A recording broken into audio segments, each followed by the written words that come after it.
Waggaa 12 dura abjuun fedhii uummataa biyyaa guutuu gara qabatamaatti dhufuun boca magaalaa biyyaa jijjiiru tokko edda yaafate. Mana jijjiiramaa taate kanaaf sababni mul'ataan adeemu uummataan deeggarsa argachuu fi misoomaaf hidhachuu ture. Innis Ovididha. Waggaa kurnee tokko oliif Ovid yaada gara hojiitti jijjiiruun magaalota irratti misoomaawwanneetiin dhiibbaa gurguddaa fidaa ture. Ijaarsa gamoo gurguddaa adda addaa bakka tokkotti ijaaruun Mandara ji'oota qubaan lakkaa'aman gidduutti xumureera. Kanaanis garichi hojii isaan garee ijaarsa fiixaan baasu qofa osoo hin taane kan ashaaraa kaa'u ta'e.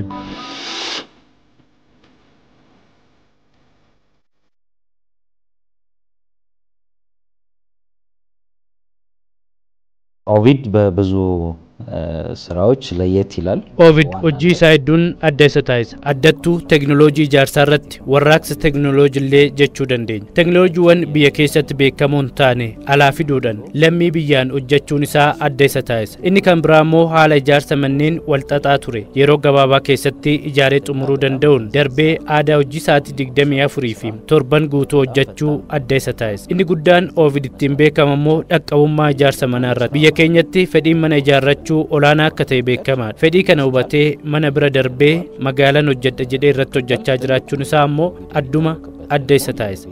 ከተማ የሚያክልን ነገር እገነባለሁ ብሎ የተነሳ ድርጅት መሆኑ ደግሞ በትልቁ ለየት ያደርገዋል። ናሞን ማንን ይጃሩ ገሩ ወሊን ገውን ሄዱ ulfaata dheera biyya kana keessatti lakkoofsi namaa fi manni ijaaramu biyyattii keessatti baay'ee xiqqoodha.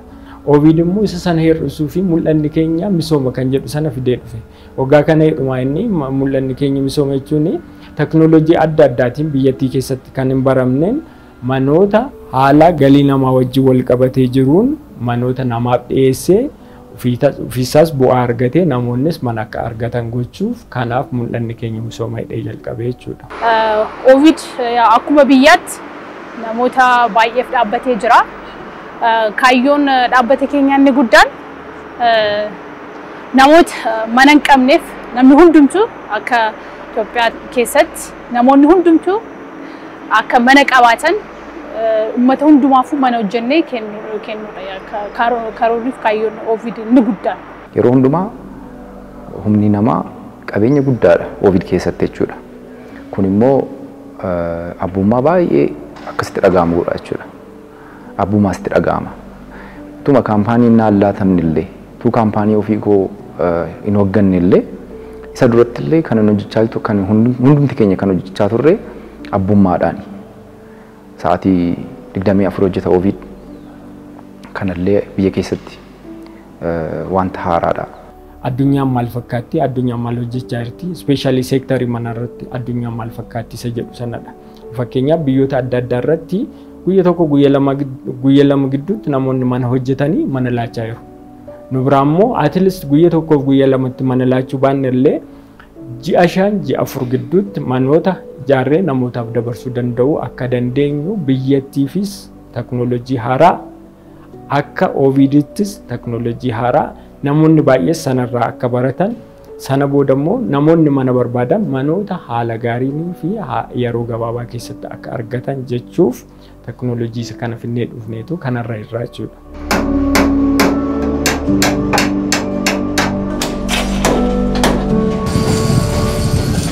Ogeeyyoota ijaarsaa keessatti muuxannoo yeroo dheeraa qaban hojjettoota qaxalee dhaabbii fi yeroo imala kaayyoo isaa saffisiisan 10,000 oliin ta'uun hojjetama. Kun dhimma misooma biyyaa irratti dhalataa biyyaa hirmaachisuun aantummaa uummataa isaaf qabu kan itti agarsiisedha. Sababa kanaaf pirojektii ijaarsa tokko xumuruudhaaf guyyootii lakkaawwatus.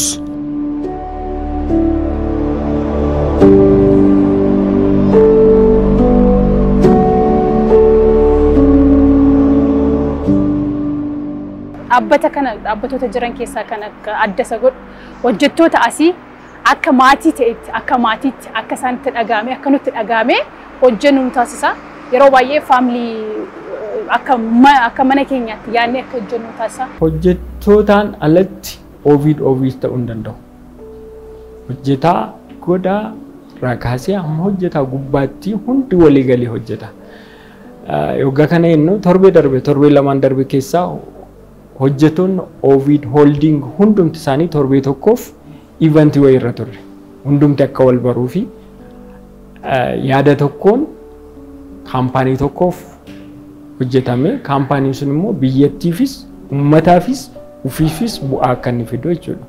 Sana hoggaannu kaampaaniin kun yookaan Ovid Real Estate yookiin Ovid Holding kun hojjetaa isaa baay'ee of eeggannoo guddaa godhee haala fayyaatiin wanta keerii gochuu qabnu isaan kana hundumaa irratti kaampaaniin sun hojii irra jira jechuudha. Iccitiin hojii biyya kanaa sa'aatii 8 qofa hojjetamaa ture.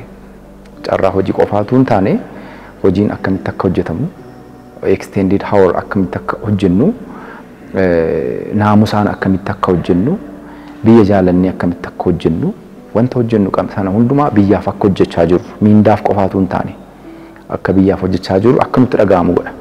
Kuni kan nutti himu nama miti. Kana namicha tokkotti dhufeetu akkasiin hojjedhu si jedha miti. Kuni siistamiidha. Kuni kaampaanii keessa kan jiru yeroo kaampaanii kana keessa galtu wanta sitti dhaga'amudha jechuudha. Abbummaa sitti dhaga'ama.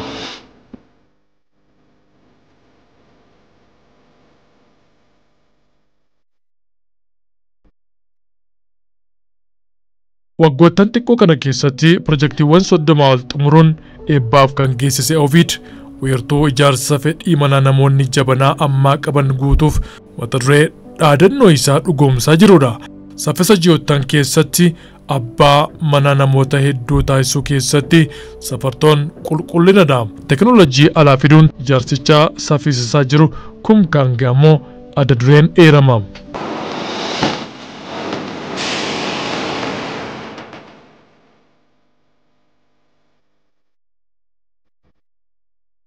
Teknooloojiin Ovid fayyadamaa jiru South Korea irraa kan galee kun kam teknooloojii yookaan immoo aluminium formwork kan jedhamudha jechuudha. Teknooloojii isa kana inni fayyadamaa jiru yeroo ammaa kana keessatti. San jechuun maal jechuudha sitti fakkaate namoonni mana ijaaran kana dura jechuutu hin ta'in haala saffisaan manoota deliver gochuuf yookaan namootaaf dhiyeessuu fi kan nu gargaaru South Korea irraa kan galee kun kam teknooloojii aluminium formwork kan jedhu manoota ijaaraa irraa jechuudha. Ovid በፓዮኒርነት በቴክኖሎጂ Ovid adda durummaan teknooloojii haaraa biyya keessatti jalqabuun beekama. Teknooloojii keessaa teknooloojii simintoo bukeessuuf fayyadu Red Mix jedhamu boordii maagneeziyemii ammas teknooloojii aluminiyeemii kumkaang jedhamu biyya alaa fiduun hojii ijaarsaa kan ittiin hojjechaa jirudha. Kanaaf teknooloojii wajjin hariiroo gaarii qabna jennee dubbachuu dandeenya. ስለዚህ ከቴክኖሎጂ ጋር በጣም ጥብቅ የሆነ ግንኙነት አለን ማለት እንችላለን። torba 24 kan jedhamu saan hojii isaa sanii fi maaliif teknooloojii haaraa yeroo calqabaaf Itoophiyaa keessa kan jiru kumkaang aluminium formwork kumkaang kan jedhu kan gasheedha jechuudha. Nama gasheedha. Garuu akka biyyaatti yeroo calqabaaf teknooloojiin kun kan galee namoonni dhaabbanni adda lamaan tokkos akkas amma gashaa jiru. Kanaafuu wanta sana waan itti fayyadamuuf yeroo gamoon G+12 ji'a 3 dhuma jechuudha. Ji'a 3 dhuma konkiriitidha akkuma wantoonni fakkeenyaaf isa kana jechuudha. Kanaafuu kwalitiin isaallee bakka shaggaadha jechuudha. Duration construction hamma dheerachaa deemu baasiin ati sana baastu hamma sana guddachaa deema. Manpower jira kan sana hojjetu. Sana taanse immoo maaltu jira hamma yeroon dheerachaa deemu immoo gatiin manaa qaalii ta'aa deema. Gatiin manaa immoo qaalii ta'aa deemnaan namoonni mana bitachuu ni dadhabu jechuudha. Isa sana hir'isuu fi teknooloojii isa kana finnee jechuudha. Teknooloojii isa kana waggaa finnu aluminium formwork waggaa jennu kun kam teknooloojii aluminium formwork waggaa jennu bultii 5 gidduutti floorii tokko hojjetanii fixu jechuudha. Waggaa sana jennu amma fakkeenyaaf waajjirri nu keessa jirru kuni waggaa tokkoof ji'a 8 gidduutti hojjetame. San jechuun akkuma simsila argitanii blookii 20-30 oolee jechuudha. Kun jalqaba irratti isa hojjennedha. Jalqaba gaafa kun kam yookaan aluminium formwork kana hojjennu jalqaba isattiin jalqabnedha. Sana booda maal goone saffisa isaa kanarra akka deemsisuu dandeenyu isa kana barre.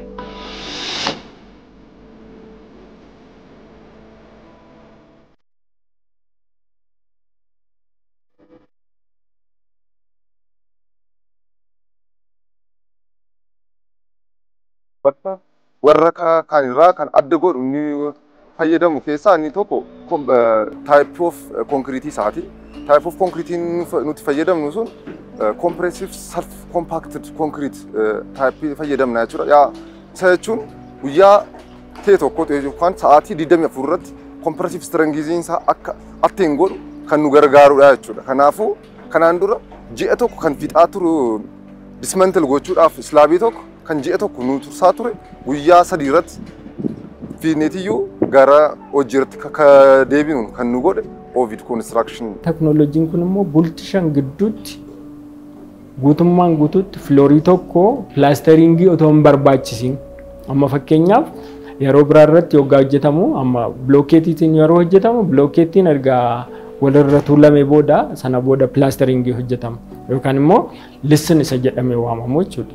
Inni kun isa sana hin qabu. Already smoothed dha. Sibiilaan hidhama maatiin erga hojjetamee booda erga sibiilaan hidhamee booda bultii 3 sibiilotatu hidhama. Aluminium formwork kanatu hidhama. Baaching plant irraa simmintoo mix ta'ee dhufu isa hidhame kana keessatti nama. Sa'aatii 24 booda inni kun guutummaan guutuutti hiikama jechuudha. Flooriin tokko bultii 5 gidduutti dhuma jechuudha. Gamoo tokko fixuudhaaf waggaa 2 waggaa 3 yoo baay'inaan hojjetan waggaa 2tti akka xumuramaa jiru ture gara ji'a 3tti dhufee jira. Kanaafuu kana fiduu kan dandeenyu kan Ovid hojjechaa jiru torba 24 hojjechaa jira. Sa'aatii 24 hojjechaa jirra guyyaa torbaan sa'aatii 24 kan hojjechaa jiruudhaaf guyyaa 5tti filoorii tokko raawwanneetiyyuu ba'aa jirra jechaadha. Kanaan dura waan waggaa 3 waggaa 4 kan inni fixaa ture rakkina baay'ee qabaa ture. Rakkina maatiriyal koostii maanpaaworiin keenyas guyyaa ji'a 3 waggaa 3 cal jedhee kaffalamaa fitu. Amma garuu namni waggaa 3 hojjetu sun ji'a 3 irratti xumureetiyyuu deebii argachaa jira jechuudha.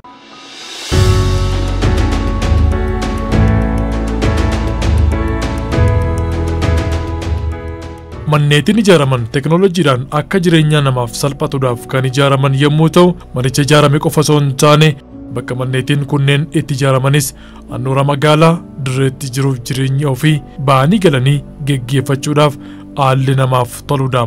Mijaa'ina manaa qofa osoo hin taane mijaa'ina naannoos dabalata.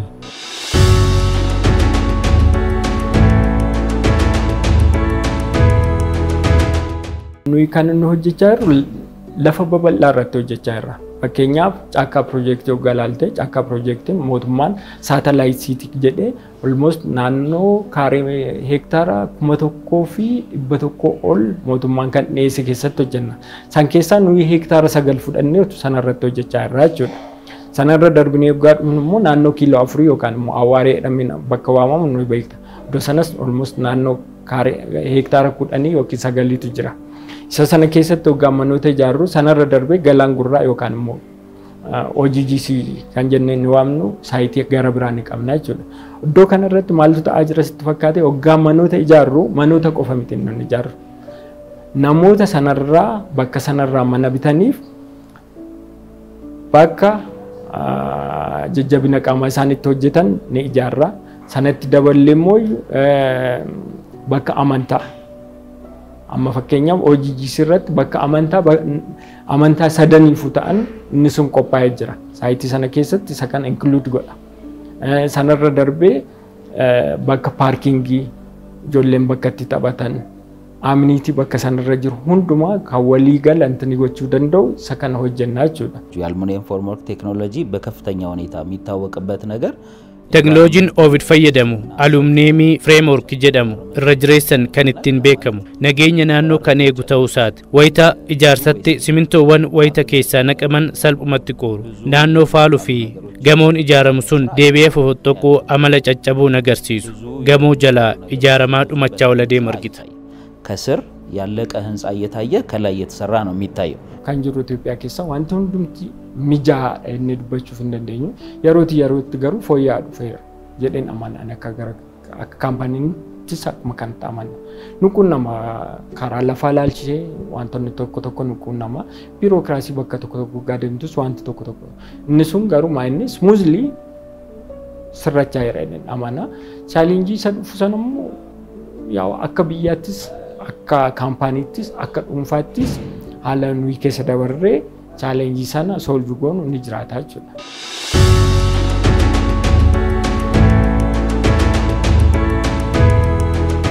Hojjettoonni as keessa kan jiran baay'ee jiru. Kun kan foormur kan hojjetu jira.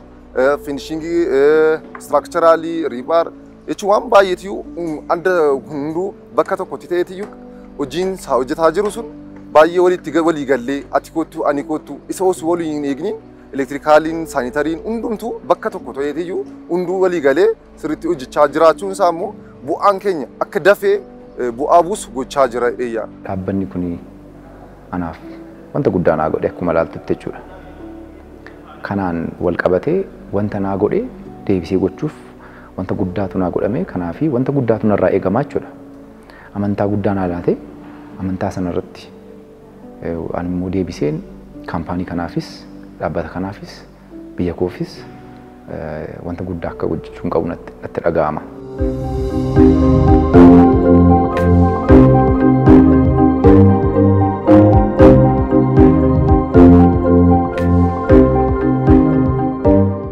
Kan magaalaa ijaaru, kan egeree horu, pirojektii tokko, qindaa'ina tokko, tokkicha garee danda'utti amanu, ji'ootaan lafa safaree mana ijaaree namaaf kennu Ovid.